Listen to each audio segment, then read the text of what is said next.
Βιβλιοκουβεντούλες σήμερα στο podcast της Λεσόφ Audio Book Club, της ακουστικής βιβλιολέσχης μας, και πάμε να μιλήσουμε για βιβλία που διάβασα το τελευταίο διάστημα και να σας πω και δύο λόγια για το καθένα από αυτά. Ξεκινάμε με το «Στην τελευταία λέξη», το βιβλίο που κυκλοφορεί από τις εκδόσεις Μετέχμιο.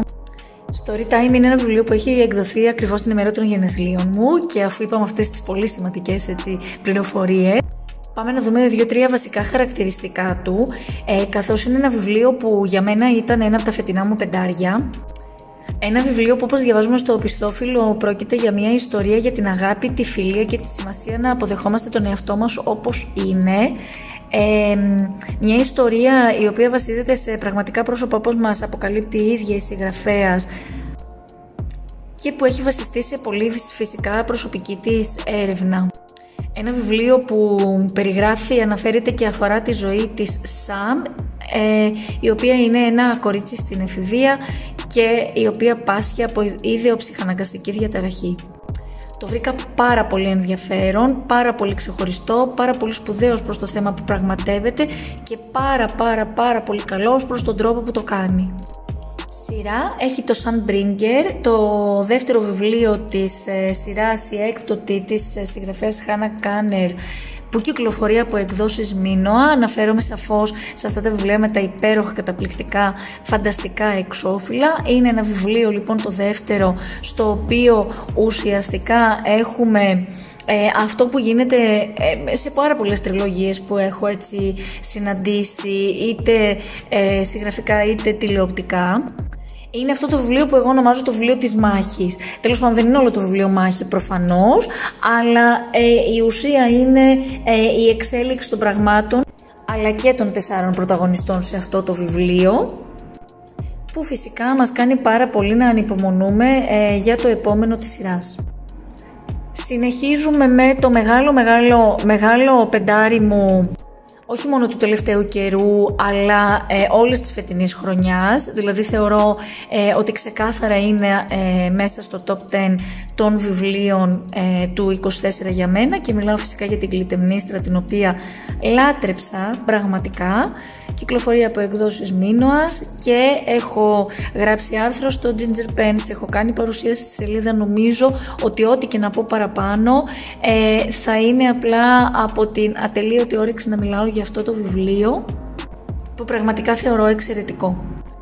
Ο δολοφόνος στις σελίδες, επίσης από εκδόσεις Μίνωας, ήταν για μένα η πρώτη επαφή με τη συγγραφή του κυρίου Μαρκογιαννάκη, και ήταν για την ακουστική βιβλιολέσχη μας η αφορμή, στάθηκε δηλαδή η αφορμή, να κάνουμε τον Οκτώβρη, μήνα κατά τον οποίο τρέχει ένα project με ανάγνωση ή ακρόαση, γιατί τα βιβλία του κυκλοφορούν και από τα audiobooks της Jukebooks. Έτσι, ως ένα μίνι αφιέρωμα στον συγγραφέα.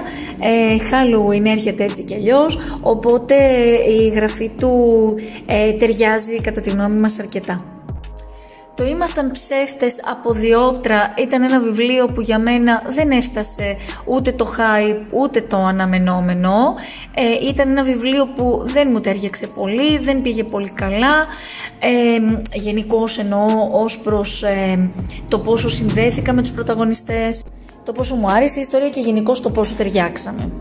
Κυκλοφορεί από εκδόσεις Διόπτρα, έχει πάρα πολύ καλές κριτικές και φυσικά είναι στα νούμερο 1, είναι στα best seller στη New York Times, στους New York Times, και σαφώς οι απόψεις που εκφράζονται είναι έτσι και αλλιώς προσωπικές. Αυτό που δεν ταιριάζει σε μένα μπορεί σε κάποιον άλλο να είναι το αγαπημένο. Συνεχίζω με τον καιρό του Θεού, και να πω ότι με αυτό το βιβλίο έπαθα πάρα πολύ μεγάλη ζημιά, πάρα πολύ μου άρεσε. Ο Τόμ Κέτλ πραγματικά είναι ένας από τους χαρακτήρες που έχω κρατήσει στο μυαλό μου. Είναι αρκετός καιρός που το έχω διαβάσει, αλλά τον έχω ακόμα στο μυαλό μου. 5 φορές υποψήφιος για Booker ως συγγραφέας. Πάρα πολύ καλή δουλειά, εξαιρετική, πολύ δυνατό το στοιχείο του συναισθήματος, πολύ έντονη η διάσταση της ενσυναίσθησης, πολύ σημαντικές οι αναφορές στην τρίτη ηλικία που εμένα με κερδίζουν πάντα όταν προσεγγίζονται με σεβασμό, αγάπη, εκτίμηση, Είναι η φωνή μου που περνά και χάνεται, και συνεχίζω για να πω εξαιρετική δουλειά και στο κομμάτι της μετάφρασης αλλά και στο εξώφυλλο από εκδόσεις Ίκαρος, που μας έχουν φυσικά συνηθίσει σε τέτοια.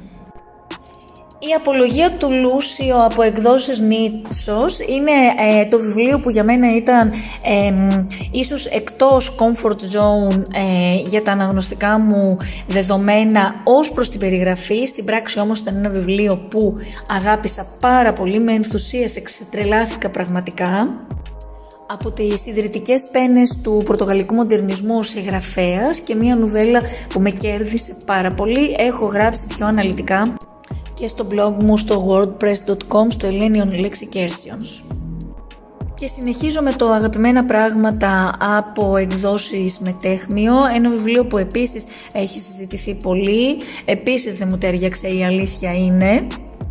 Χωρίς να είναι κακό, βρήκα σε πολλά σημεία πολλές σελίδες που θεωρώ ότι θα μπορούσαν να παραληφθούν. Θεωρώ ότι ο όγκος του ήταν πολύ πιο μεγάλος από αυτό που χρειαζόταν και θεωρώ ότι κάποιες ιστορίες, τέλος πάντων κάποια διηγήματα που είχε μέσα είναι τόσο αξιόλογα που θα μπορούσαν να αποτελέσουν και βιβλίο από μόνα τους ή τέλος πάντων κάπως να έχουν αναδειχθεί περισσότερο παρά ως αναφορές εμβόλυμες στα σημεία τέλος πάντων που παρατίθεντο.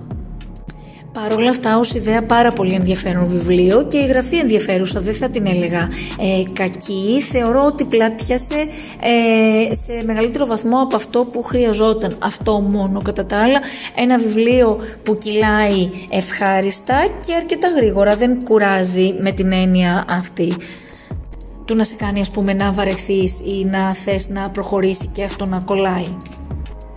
Το τραγουδώ εγώ και το βουνό χορεύει από εκδόσεις Ίκαρος επίσης εξωφυλλάρα, επίσης πολύ ενδιαφέρουσα πένα. Ήταν ο τρόπος που γνώρισα τη συγγραφέα και παρόλο που το συγκεκριμένο δεν μπορώ να πω ότι ήταν ας πούμε το τέλειο για μένα, σαφέστατα με έκανε να θέλω να αναζητήσω και άλλα έργα της και θεωρώ ότι πολύ σύντομα θα ξανασυναντηθώ μαζί της. Ξεχωριστό βιβλίο, ιδιαίτερο, πολύ ενδιαφέρον, με έμφαση στη φύση, με έτσι ένα στοιχείο, με πολυφωνία στην αφήγηση και έτσι με ένα στοιχείο ίσως και μαγικού ρεαλισμού ή ανάλογα τέλος πάντων πώς θέλει κανείς να το ακούσει και να το διαβάσει ίσως. Μου άρεσε το τέλος του πάρα πολύ και μόνο γι' αυτό το τέλος θεωρώ ότι αξίζει τον κόπο κάποια να το διαβάσει. Το σπίτι του Φαροφύλακα που κυκλοφορεί από τις εκδόσεις Μίνωας είναι θεωρητικά για μένα τελείως μέσα στα αναγνώσματά μου. Είναι β' που, είναι παράλληλες ιστορίες, είναι μετακίνηση από το τώρα στο τότε, με ήρωες και στο τώρα και στο τότε. Μ' άρεσε πάρα πολύ. Κάπου σε κάποιο σημείο εκεί λίγο στη μέση κάπου νομίζω ότι έκανε μια κοιλιά, αλλά επειδή τα υπόλοιπα κομμάτια ήταν πολύ δυνατά και εμένα η περίοδος αυτή είναι πάρα πολύ αγαπημένη μου, γενικώς από μένα μεγάλουνε, αν και θεωρώ ότι για το συγκεκριμένο θέμα έχω συναντήσει σαφώς και καλύτερα. Και κλείνω με βιβλίο από εκδόσεις Μετέχμιο, με την Ανταλλαγή. Ένα βιβλίο εξαιρετικά εξαιρετικό, υπέροχο, μου άρεσε πάρα πολύ. Ένα βιβλίο που δίνει έμφαση στο περιβόητο του να ζεις τη στιγμή, αλλά εμβαθύνει σε αυτό, δηλαδή δεν είναι να ζω τη στιγμή και γκρεμιστεί ο κόσμος γύρω μου, ας πούμε. Ένα βιβλίο πιθανά feel good, ενώ όταν λέω πιθανά, εγώ γενικώς δεν είμαι πολύ των ταμπελών, που είχε εξαιρετική έμπνευση συγγραφική για μένα στον τρόπο που τέλος πάντων γίνεται η ανταλλαγή. Πολύ δυνατές πρωταγωνίστρες, πολύ δυνατό story, πολύ ωραίο, πάρα πολύ ωραίο. Και κάπου εδώ θα κλείσω αυτές τις βιβλιοκουβεντούλες, οι οποίες πιθανά τράβηξαν λίγο παραπάνω, γιατί είχαμε έτσι λίγο καιρό να μιλήσουμε για βιβλία. Ο ένας λόγος είναι αυτός. Ο άλλος λόγος μεταξύ μας είναι ότι ήταν ένα διάστημα που πραγματικά διάβασα πάρα πολύ, οπότε η αλήθεια είναι ότι δεν είναι και βιβλία από πάρα πολύ καιρό, αλλά δεν θα σας πω σε πόσο διάστημα το διάβασα, γιατί θεωρώ ότι η ουσία του να διαβάζεις δεν έχει καθόλου διαγωνιστικό χαρακτήρα. Έχει να κάνει με αυτό που προσφέρει το βιβλίο στον αναγνώστη, στην αναγνώστρια, και σχετίζεται ξεκάθαρα με τη διάθεση στην οποία βρίσκεται καθένας, καθεμία, καθένα, και γι' αυτό θεωρώ ότι επιλέγεται και διαλέγεται για αυτά του τα χαρακτηριστικά και όχι για να προσθέσει νούμερα σε οποιαδήποτε μορφή καταμέτρησης. Πάρα πολύ σας ευχαριστώ που ήμασταν παρέα και σήμερα, και δεν ξεχνάτε να μας κάνετε follow στα podcast στο Spotify, ώστε να ενημερώνεστε κάθε φορά που ανεβαίνει καινούριο επεισόδιο. Και φυσικά να ακολουθήσετε τη Λεσόφου Audio Book Club στα social, τόσο στο Instagram όσο και στο TikTok, για να μαθαίνετε τις νέες μας δράσεις, τις νέες μας προτάσεις, να συμμετάσχετε σε κάποια συνανάγνωση, αλλά και να λάβετε μέρος σε διαγωνισμούς και events που τρέχουν εκεί. Καλή συνέχεια, βιβλιουλικάκια μου!